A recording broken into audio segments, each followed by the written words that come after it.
Hey guys, welcome back to the channel. We're going to be doing OPO3 Smoker gameplay. Let's go. So, some of the major changes in this deck are going to be Fukuda, courtesy set 3, cannot be KO'd by effects at any time, unlike Borsalino with the conditional cannot be KO'd by effects. We got Isho at 3, no 10 drops. I know that like -5 is really good for no Dawn, and being able to KO something on play is also very strong. But I like Isho better. On play, you make your opponent trash 2 if they have 6 or more in hand, and then you still get -3. I mean, that's all you really need in order to KO stuff with Sakazuki. You know, some things for Kobe. We also have Great Eruption to further lower those things' costs. So, I mean, I think we're pretty good. We also have the addition of brand new, the searcher for Navy cards. Cannot search Fukuda, unfortunately, but I mean, they had to make it fair, you know. I couldn't just say one black character card or one, you know, whatever. Two would have been too strong, I guess, you know. But yeah, we also have brand new, and then we also have the addition of Tempest Kick Sky Slicer. Now, I know people are like, oh, isn't it hard to get your opponent's characters to 0? First of all, not really. Second of all, I mean, the trigger is just draw 2 cards. It's a better, what is it, Meteor Volcano? Meteor Volcano, right? Meteor Volcano, draw 2, trash 1. This one, you get to keep all the cards in hand. I mean, sometimes this is good for filtering out the non-counter cards out of your hand, but imagine if you don't, and you have to trash 2k, and then that was the difference between you winning and losing, right? It's pretty rough. So now we have this. I think a major difference between this list, or another major difference between the last list I had for OPO2 and this one, is there's definitely 4 of this now. I believe for set 2, I was testing a list with only 3. Oh, no, or 4. This is an older list, I think. I think it was this one. This is the one that I was playing regularly. Yeah, we only had 3. We had 4 of this, which is kind of crazy to be honest, but I mean, it worked. It's still working, actually. I've been playing this list just randomly at locals, and it puts in some nice amount of work. But yeah, those are the biggest differences between set 3 and set 4. So I'll go ahead and try to find a match. Currently on 1.16C, courtesy of Batsu, I believe. Batsu Games, right? One person, just, you know, taking care of us, making sure that we don't need to wait in order to test out the newer sets. Really appreciate it, as always. Dang, we gonna find a match or what? There's a few other lists that I want to try out. I think I'm mostly gonna be playing red this format. I just think that at the beginning of the format, Smoker is gonna be kind of a sleeper deck because people aren't like gonna expect it as much. They're gonna be expecting Lucci. They're gonna be expecting he made us go first. That's a little sad. Okay, we got this Smoker. That's the best card in this matchup. They're gonna be expecting Lucci instead, and I think that Smoker is I just understand how to play him better, and because of the cannot be KO'd by effects, we have a better matchup into red. But I think I'm going to be playing red, to be honest. I like Luffy a lot, because he has a good matchup into Zoro, I believe, and I think he also has a good matchup into Whitebeard. I mean, he always has, right? Because he can also be 6k. He could tap out, still be 6k, right? So we'll go ahead and pass turn, because no turn 1 plays for Navy decks. And he starts off with the buggy, that's very strong. Grabs Radical Beam, pretty good. We do have the Impact Wave, so that's gonna be good. I think we'll just Dawn up on leader, -1 on buggy, and then swing 7. We did draw another Garb, so what we could do is we could play down the Garb.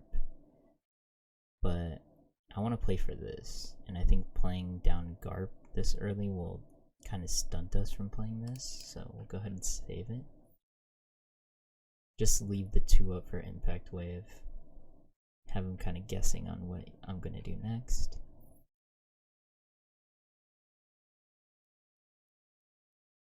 We're gonna have to focus board for a bit too, which is a little rough.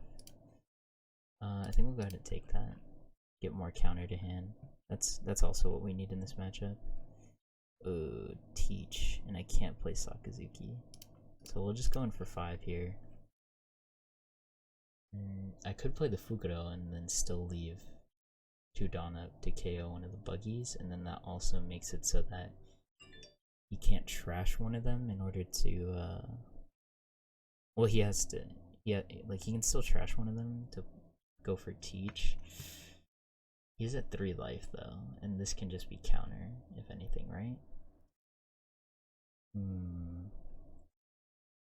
Pretty tough here. Screw it, yeah. I think this is gonna be better. Because he's gonna be at so little life if he doesn't have any blocks. And then next turn we can just KO the Teach. Go 5 into one of the buggies. We'll counter out of that. Because we're gonna have to deal with at least 3 more swings.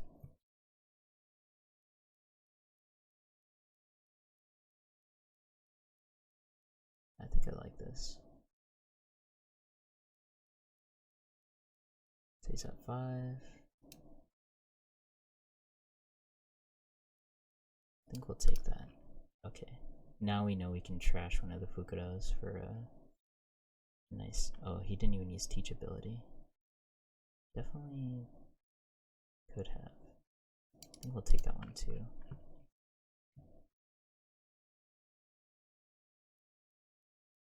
Because he had a Magra, that's why. Wow, this is a big swing here.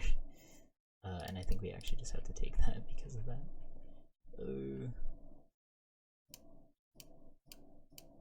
-1 on one of the buggies, swing 7. Swing 7. And we'll play Sakazuki. We're in such a dangerous position. I don't think we're going to be able. No, we'll need the impact wave for later. We won't need an extra Sakazuki. And he does still have the Magra for us to be able to minus. He might have to focus this on this turn. I would.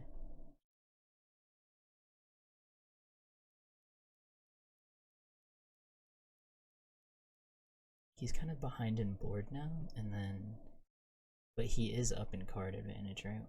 He's got 9 cards in hand. Probably gonna play out at least 2, bluff this guy. I'm gonna have to counter out of that swing.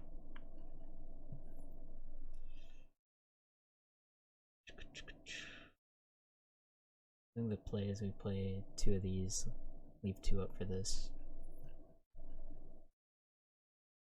Swinging 8 at least. To 9.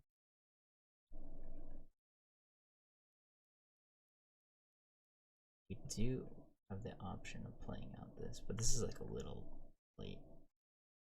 We could also KO the Marco.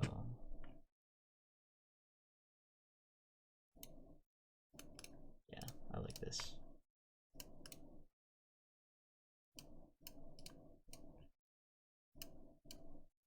Unfortunately, no double attack here, but I think this is gonna be good for getting cards out of his hand.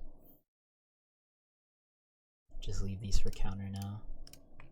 It doesn't have to be double attack in this scenario. And now if he plays Whitebeard, he's kind of in a dangerous spot. Because I can play these out and these can't be KO'd.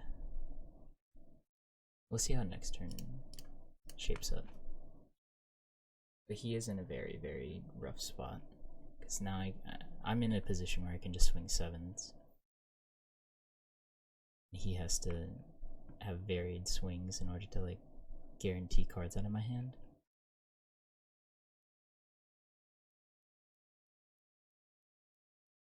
So he either takes this or he counters. I think he's gonna counter out though, because he's got 8 cards in hand. Nope, he took it. Now he has 9 cards in hand.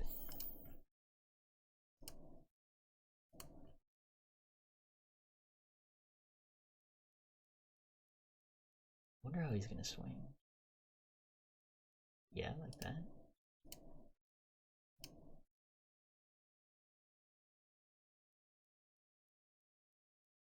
Screw it. Get rid of the 2k. Because he's just gonna play Luffy here, right? Swing 7 into something. Izo. Searching. Marco. PO3 Marco. Okay. I'm just gonna go 7-7-5 and then play 2 blocker or 3 blocks. Or no. Go 7-7 then play. We're going for 4 7s here, and then we'll play 2 blockers.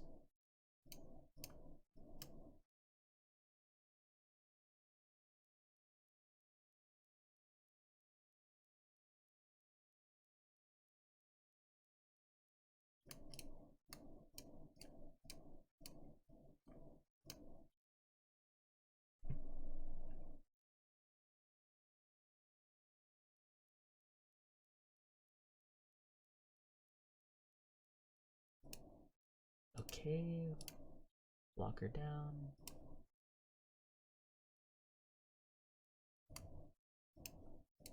I'll play this actually. As long as Izo stays up, I mean, we'll be able to swing with this.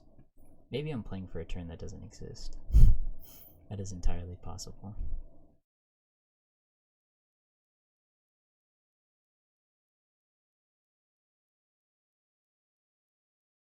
Makino buff, so that's 6, 7. We can take that.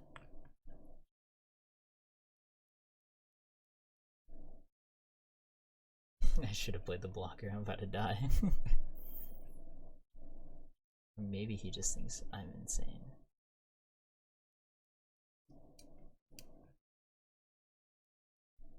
Does he swing with the Marco?